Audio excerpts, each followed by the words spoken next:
เอามือตรงเลยได้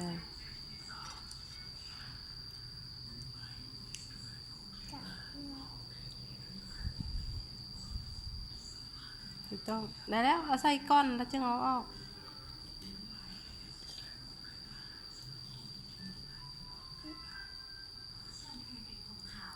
เอาทอกเส้นนี้ไหม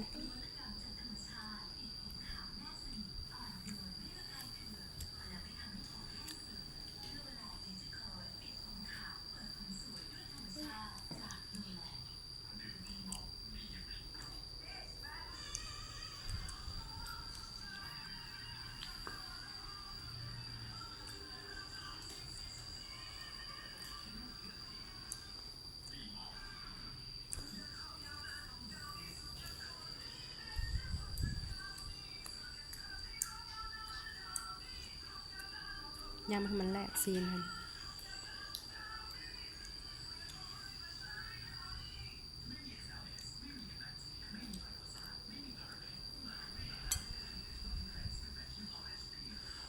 ตรงเลย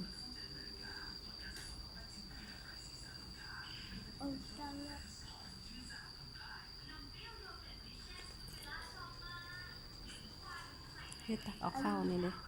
ตักเอาเข้านี่เลยมันจึงบ่มีค่อยๆ